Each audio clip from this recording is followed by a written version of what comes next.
موڑ دیتا رب محمد بڑھا کے قلم توڑ دیتا. یہ وہ چہرہ ہے. چلے ہم نے تو بعد میں تکا, صحابہ نے تو بعد میں تکا, صحابیات نے بعد میں تکا, آل بیت اطہار کے افراد نے بعد میں تکا, کئی خوش نصیبوں نے بعد میں تکا. خوش نصیب ہے نام لو پیر میر علی شاہ صاحب, خواجہ احمد رفاعی جیسے, شیخ امام قوسیری جیسے. میں نام گنتا چلا جاؤں تو یہ الدر السمین کو پڑھ لیجیے, پوری کتاب موجود ہے اس پر, کس کس خوش نصیب نے میرے مصطفیٰ کو تکا. لیکن آپ کو پتا ہے سب سے پہلے مصطفیٰ کو کس نے تکا؟ راجہ صاحب یہ جملہ بھی بڑا قیمتی. سب سے پہلے مصطفیٰ کو کس نے تکا؟ خود رب کائنات. اور جب تکا تو پھر ایک جملہ کا فَإِنَّكَ بِأَعْيُنِنَا, فَإِنَّكَ بِأَعْيُنِنَا, یہ جملہ بڑا کمال کا جملہ ہے. حضور سیدی شیخ الاسلام کا پورا خطاب ہے, لیکن میں نے صرف ایک جملہ دینا ہے کہ جب رب نے اپنے محبوب کو بنانے کے بعد پہلی مرتبہ تکا, پھر فرمایا فَإِنَّكَ بِأَعْيُنِنَا, اب ہم نے تک لیا ہے, تیرے چہرے کو بنایا ہی ایسا ہے کہ تو ٹک ٹکی باندھ کے دیکھا جا سکے. فَإِنَّكَ بِأَعْيُنِنَا, محبوبہ تو ہر وقت ہماری آنکھوں میں رہتا, ہر وقت ہماری آنکھوں میں رہتا, ہر وقت ہماری آنکھوں میں. اس لیے فرمایا وَالضُّحَىٰ, محبوبہ تیرے چمکتے چہرے کی قسم ہے, تیرے چمکتے چہرے کی قسم ہے. اس چہرے مبارکہ کو حضرت جابر بن, میں اس کو بھی چھوڑتا ہوں, ایک عجیب سی بات میری نظروں سے گزری ہے, مطالعہ سے گزری ہے. حضرت سیدنا فاروق اعظم رضی اللہ تعالی عنہ, آپ حضور کی بارگاہ میں حضرت ابو ہریرہ کے ہاتھ پکڑ کے لے گئے. کہنے لگے, یہ جملہ سنیے گا, کہنے لگے یا رسول اللہ مجھے لگتا ہے ابو ہریرہ پاگل ہو گئے, مجھے لگتا ہے ابو ہریرہ پاگل ہو گئے. عمر کیا ہوا؟ یا رسول اللہ یہ ابو ہریرہ بار بار کہتے ہیں رأیت ربی فی سکۃ المدینہ, رأیت ربی فی سکۃ المدینہ, رأیت ربی فی سکۃ المدینہ, میں نے اپنے رب کو مدینہ کی گلیوں میں دیکھا ہے, میں نے اپنے رب کو مدینہ کی گلیوں میں دیکھا ہے, میں نے اپنے رب کو, مجھے لگتا ہے اس کا دماغ ٹھیک نہیں ہوا, یہ پاگل ہو گیا ہے. آئے میرے آقا کریم نے فرمایا عمر کیسی بات کرتے ہو, بیٹھ جاؤ میں اس کا فیصلہ سناتا ہوں. تمام صحابہ کرام کے مجمع میں میرے آقا کریم نے عمر کو کہا عمر جو ابو ہریرہ کہتا ہے ٹھیک کہتا ہے. رأیت ربی فی سکۃ المدینہ, رأیت ربی فی سکۃ المدینہ, یہ جو کہتا ہے ٹھیک کہتا ہے. آقا کو وضاحت کریں, ہمیں بڑی پریشانی ہے, رب کو کس طرح اس نے دیکھا ہے. میرے آقا نے فرمایا انا میراث الرحمان, میں رحمان کا شیشہ بن کے آیا ہوں, جس نے مجھ کو دیکھا اس نے اپنے رب کو دیکھ لیا. من رانی فقد رأى الحق, جس نے مجھے دیکھا اس نے اپنے رب کو دیکھ لیا. اللہ کرے ہم ایسے پاگل ہو جائیں,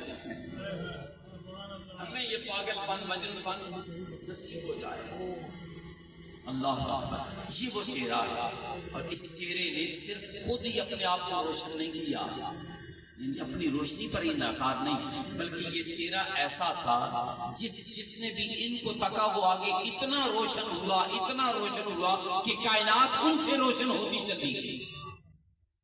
حضرت حسین فرماتے ہیں یہ, اور اس کے بعد ایک آخری, حضرت حسین صحابی رسول ہے, آپ فرماتے ہیں میں حضور کی بارگاہ میں بیٹھا, کچھ مسائل سیکھنے تھے اور کچھ شریعت کا سبق سیکھنا تھا. بیٹھا رہا, رات ہو گئی. جب کافی رات بیت گئی, میرا ٹاپک مکمل ہوا تو میں نے کہا آقا میں جانے کے لیے تو تیار ہوں, لیکن ایک مسئلہ درپیش ہے. میں نے فرمایا کیا مسئلہ درپیش ہے؟ فرمایا یا رسول اللہ باہر جاتا ہوں تو اندھیرا ہے, اندھیر نگری ہے, راستہ سجھائی نہیں دیتا, اور خطر راستہ, میں گھر کیسے پہنچوں گا؟ حضور نے فرمایا حسین پریشانی کی کوئی ضرورت نہیں, میرے قریب آ, میرے قریب آ. حضور نے فرمایا تم مجھے تکو. حضرت حسین فرماتے ہیں کتنی دیر سے آقا آپ ہی کو تو تک رہا ہوں. فرمایا نہیں تم مجھے تکو. حضرت حسین فرماتے ہیں میں حضور کو تکنا شروع ہوا, حضور نے یوں اپنا ہاتھ میرے چہرے پر چہرہ بھی کتنا خوش نصیب ہوگا جس پر کملی والے نے ید اللہ والے ہاتھ پھیرے ہوں گے. حضرت حسین نے جب اپنے چہرے پر ید اللہ والے ہاتھوں کی لمس کو محسوس کیا، حضور نے فرمایا اب حسین چلا جا، اب حسین چلا جا.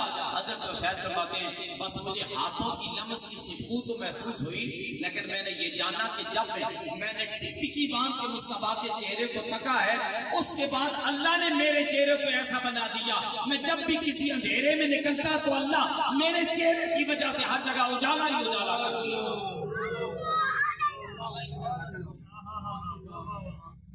کشفت الدجا بجمالہ حسنت جمیع خصالہ صلو علیہ.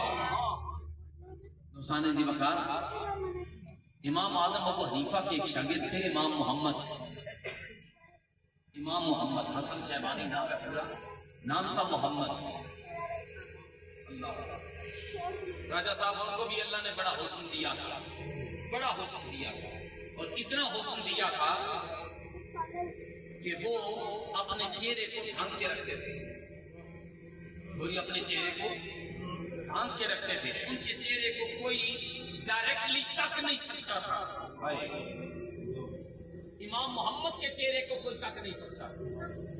اللہ ایک مرتبہ ایسا ہوا، اب یہ جملہ سنیں اور اپنے دل کو تسلیم دیں اور اپنے مقدر پہ ناز کریں کہ ہم کس محمد عربی کی غلام ہیں. محمد شاگرد امام اعظم ابو حنیفہ کے، آپ کے چہرے کا حسن اتنا کہ بے نقاب دیکھے نہیں جا سکتے. ایک مرتبہ مسجد میں بیٹھے وضو کر رہے اور دوران وضو جب آپ نے اپنے چہرے کے نقاب اٹھایا مسح کرنے کے لیے، سر کا مسح کرنے کے لیے، این اس وقت سامنے سے ایک یہودی گزرا. ایک یہودی کا گزر ہوا. یہودی نے چہرہ امام محمد کو دیکھا تو کلمہ پڑھ لیا. یہودی نے چہرہ امام محمد کو تکا تو کلمہ پڑھ لیا اور کلمہ پڑھ کے اپنے گھر چلا گیا. گھر والوں نے، خاندان والوں نے دیکھا، وہ بھلیا تمہیں کیا ہوا، تم نے اپنا مذہب چینج کر لیا؟ اس نے کہا میں نے مذہب بھی چینج کر لیا اور میں نے محمد بن عبداللہ محمد عربی کا کلمہ پڑھ لیا. اس نے کہا کس وجہ سے؟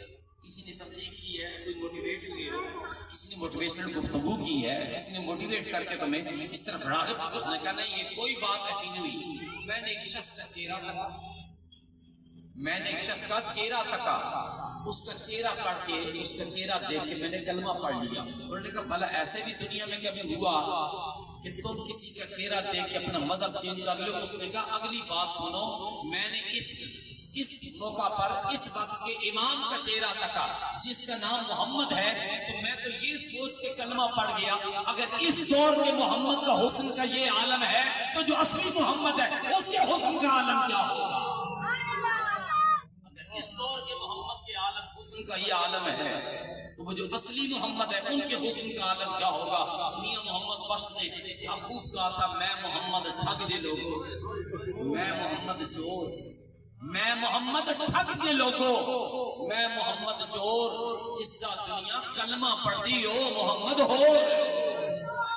دوستان ذی وقار تحریک منہاج القرآن گلی گلی، کلیا کلیا، ڈگر ڈگر، نگر نگر، شہر شہر، بستی بستی، ملک ملک، قرۂ ارضی پر بسنے والی انسانیت صرف مسلموں کو نہیں، پوری انسانیت. صرف ہم مسلمانوں کو پیغام نہیں دیتے بلکہ مسلمانوں سے بڑھ کے غیر مسلموں کو کہتے ہیں آؤ ہمارے مصطفیٰ کی سیرت کو پڑھ کے تو دیکھو، حضور کی سورت کو پڑھ کے تو دیکھو، آپ کو پتا چلے کہ آقا لقد خلقنا الانسان فی احسن تقویم میں ایسے ڈھلے ہوئے ہیں کہ حضور کی سورت بھی کمال کی ہے اور حضور کی سیرت بھی کمال کی ہے.